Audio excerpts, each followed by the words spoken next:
Hello and welcome to Hobby Vlog number 73. I'm recording this intro slightly early as this weekend is PatMacon, Paint All the Miniatures online convention, and I am very lucky to be taking part alongside some huge names of the industry, which I feel very small next to, but they're all wonderful and lovely people.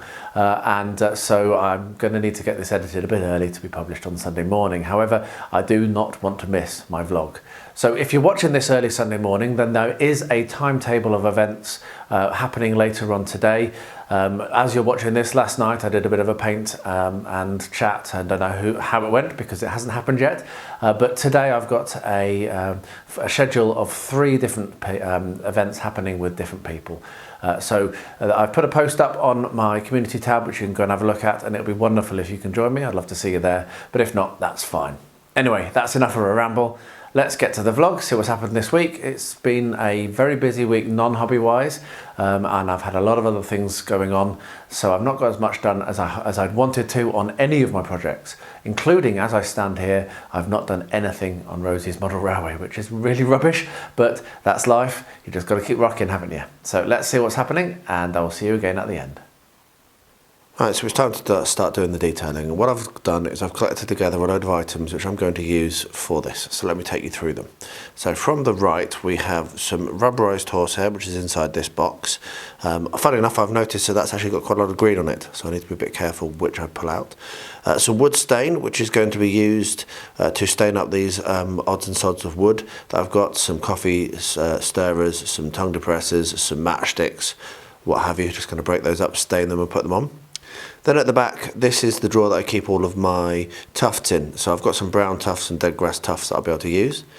Over here and at the back is my coconut material, so coconut fibre, so that's obviously brown and will be quite good for some different techniques. And then at the back there you can see that I've got a pot, a plastic pot which has that's actually got some tea leaves in it. And then here, which I'd forgotten to add to the pile, is the tea leaves which I've dried most recently, which I'm also going to use. In the front, in this little yogurt pot thing, I've got some brush ends, which I cut up a while back from a dead brush, so I'll be able to use those. And finally here is some 4mm patchy static grass from War World Scenics. So yeah, I've got quite a lot of different items. I think probably the first thing that I'm going to need to do before I can do much is stain up the wood, because with that's going to need to be dried. So I'm just going to put that onto a tissue paper and apply a couple of different colours of stains and a couple of different paints and just add it to dry, and then I'll be able to scatter that across. Once that's done, what I'll probably do is pop the camera and do a time lapse. So I will show you how I work on that and see if there's any voiceover opportunity. So yeah, and then it's going to be a case of the single poppy and then it's done. So we're not far off on this.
let's give this a try then. This is the one of the baby wipes which I dried overnight, and what I've done is I've actually got some proper hobby paint, and I've got green, blue and red. And what I'm going to do is I'm just going to take the paint and I'm just going to paint it on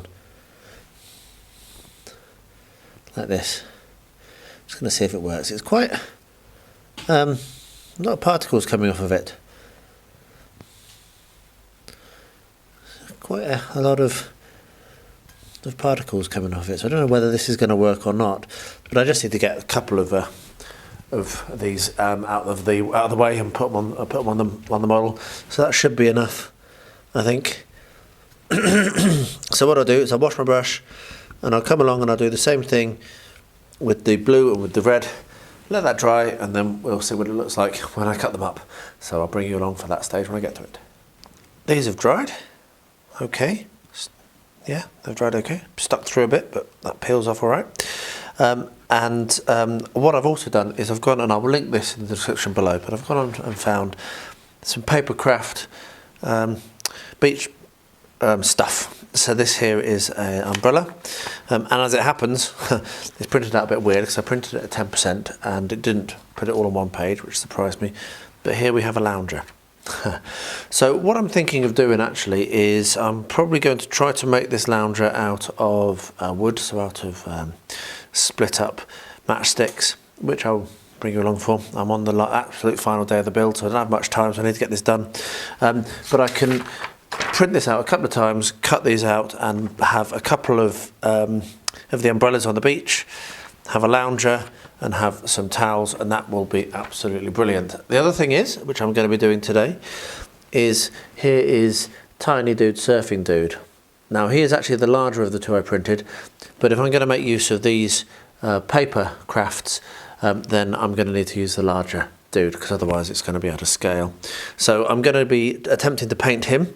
That will probably be this evening, and I probably won't bring you along for that because it will be very, very fiddly, but I might do. We'll see if I feel confident, but I'm going to try and get him painted, and he is going to be, let me just move the actual piece forwards, he is going to be ripping up on this particular wave here, so I'll need to make a surfboard for him also. So there we are, detailing is coming on, nearly finished. So what I'm going to do now is I'm going to cut these out and have a look at them. I'm going to cut out the papercraft umbrella, try to stick it together and mount that probably just onto a sliver of some wood, and I'll probably do at least one here and maybe one over there, and then when I've cut that out and glued it, I'll bring you and show you how it looks, and then we'll dress the piece and then it's done. So the first one went okay, as you can see here. So what I'm going to do now is show you roughly what I did to get that to work. If I can get this to focus, let me just set that to manual. Hopefully that's a little bit clearer. So what I'm going to do, the way I worked out to do this, is I've got my sharp craft knife and just cut this out with single strokes like that. So we're not trying to get too clever, and we're not trying to cut too much at once. All we're doing is rotate the piece of paper and slice across, and what you'll end up with is the umbrella part, which is all that we care about. So I'm going to use a toothpick or something like that to actually as the support, will be separated from the page. Now I printed this at 10% of its original size over the file, which is you can find in the link below. So there we are. Once you've gone all the way round like that, you can lift the piece out, and there we are. We have the first part of the parasol right now, the umbrella. So what we're then going to do is going to take out these little corner pieces.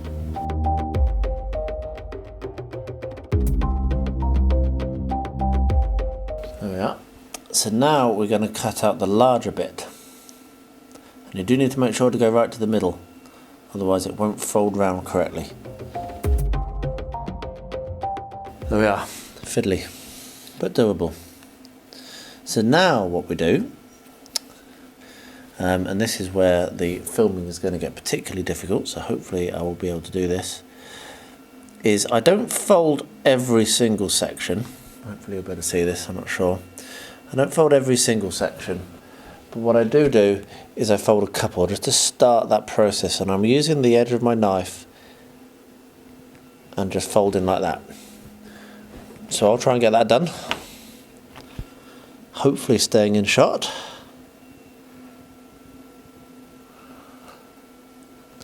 This was hard enough when I was doing it without trying to film it. Okay, so with just a couple of those folded, that's generally enough. So what we're then going to do is take our super glue and attempt to glue it. And this is where the filming could completely fall apart. So I've got a matchstick, a cocktail stick, which I'll put a little bit of super glue on and use that to apply it.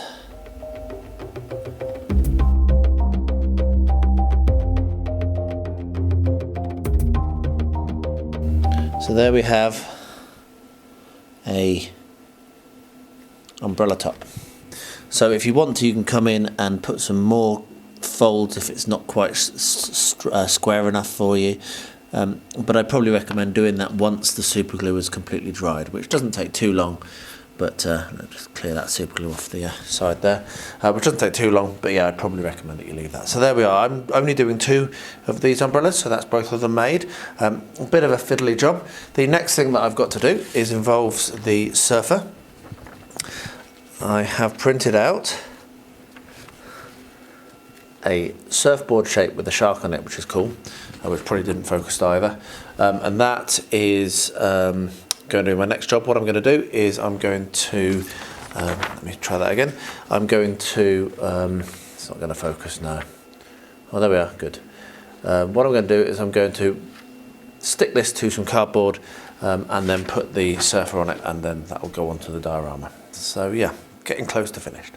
Okay, right, now for the surfboard. So the plan is to stick a printed surfboard to this card here. Now you can see here, this is the surfer dude who does need painting. I'll paint him up this evening. It might be that I've got the surfboard just a little bit too big at the moment, I think. So I might print that out again, just a little bit smaller. But then what I'll do is I'll cut it out, but not in detail, not close. Stick it to this card, and then when it's completely laminated, then I'll cut it out in detail just using my hobby knife. So that's what I'm going to do. It's going to be a bit fiddly, so I'm not going to film it, but I will probably bring you along for painting a little dude, because hey, why not? So here he is, super tiny dude, and what I'm going to do is just going to come in with the paint and paint him all pink first. And just so you know, what I've done is I've super glued him to a tongue depressor, because holding him would be impossible. So there we are. So now turn him around and hopefully keep him in shot. Yeah.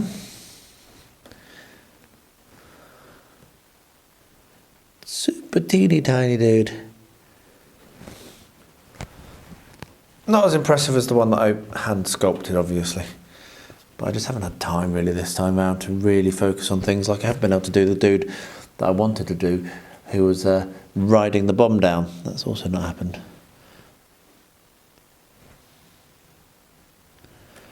Super teeny tiny dude.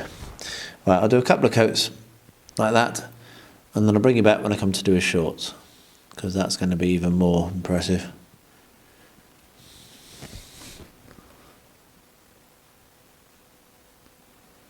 There we are.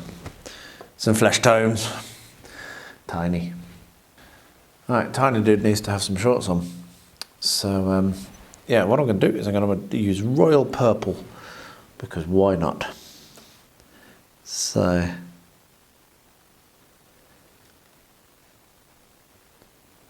there we are. Teeny tiny shorts. And I will turn him around and do the other side, but not on camera, because, well, yeah, I'm never going to keep that in shot and in focus and what have you. But anyway, and then that's done, so we can go and take him upstairs and stick him to his surfboard. So here we have 2 surfboards.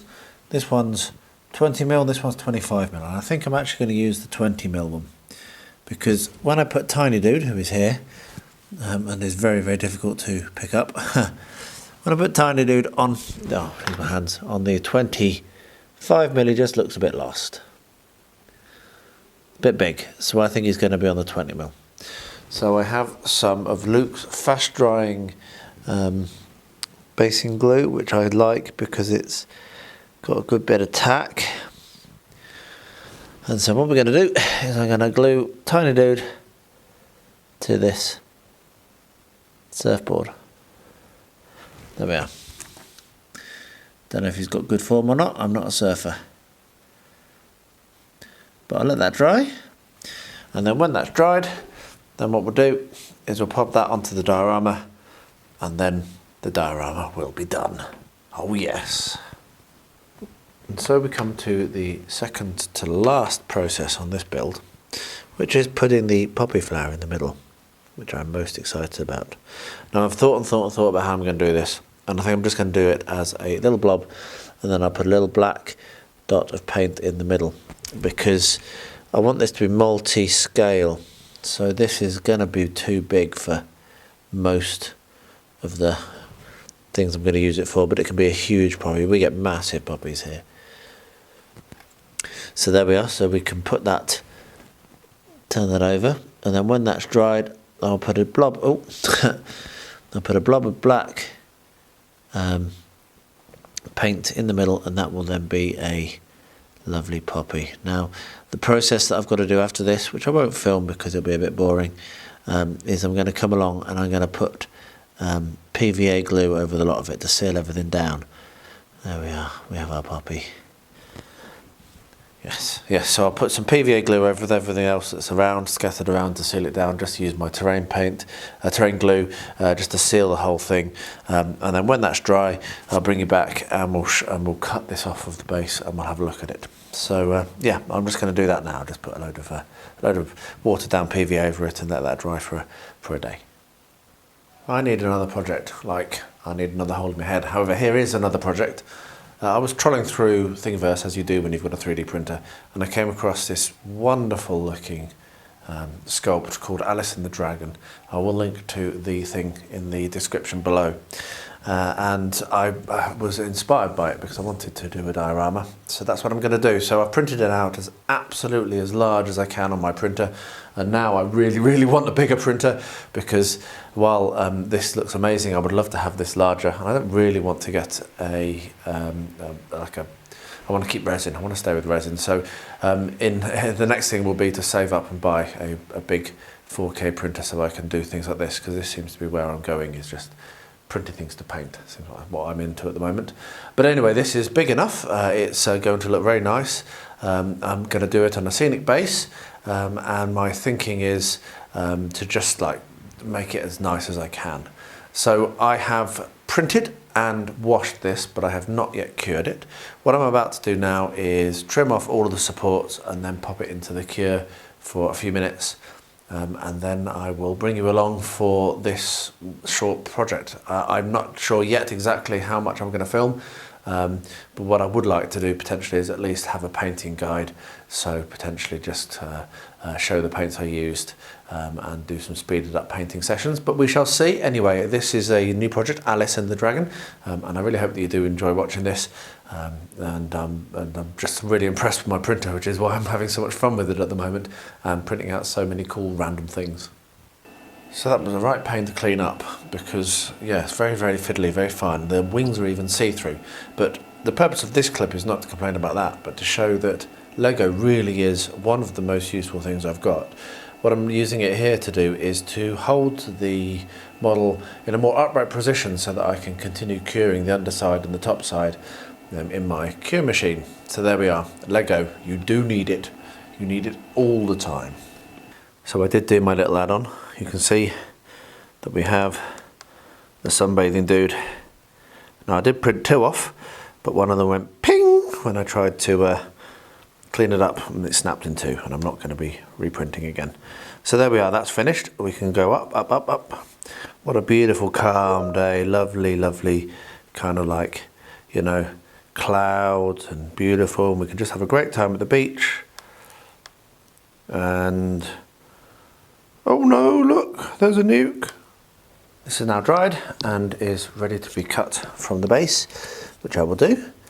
I was thinking, and you can see I tested about using my Proxon, but it's just too fiddly. It's a good idea if I was a little bit neater, but all these little bits of overhang of the of Luke's modelling compound, the Proxon doesn't want to go through it, and I really don't want to be breaking my breaking the wire again, so because I can't be bothered to keep changing it. So I'll do this by hand. It doesn't take that long. It's actually not that much quicker, if quicker at all, with the Proxon. So all we'll do is we'll come along and we will cut along the edge and remove each of this bits of section, and then we're done. So what I'll do, I'll get that done. I won't film it, it's going to be a bit tedious, but I'll get that all done. We'll take some pictures and then I'll be back to wrap up the build and talk about what I did. I'm quite pleased with how it looks though. I really like that poppy right in the centre there. So there we are, as I said, shorter vlog, got far less done this week than normally would do, basically because of business at work, and also because this weekend is PATMCon, as I've mentioned. I've just this second got off a really fun demo game of Moonstone, and I was just being shown how to play it. It was great fun, really good guys. So if you haven't yet jumped on and come on over, there's some really good stalls going on there. And this evening, if you're watching this before Sunday evening, I will be on twice. I'll be on once this afternoon with Dwight from High Noon, and then on this evening twice, once with Spud from the Chilling Wargamers group, and then later on in the evening I will be on with Ryan talking about his game Anthems of War. So come and join me if you can. It'd be wonderful to see you, but if not, then yeah, never mind. So thanks for watching, appreciate it if you've got this far. That's really cool. Pop a comment below, always love to hear from you, always reply to every single one of them. And I'll wrap up by saying, as I always do, please stay healthy, stay safe, and stay well.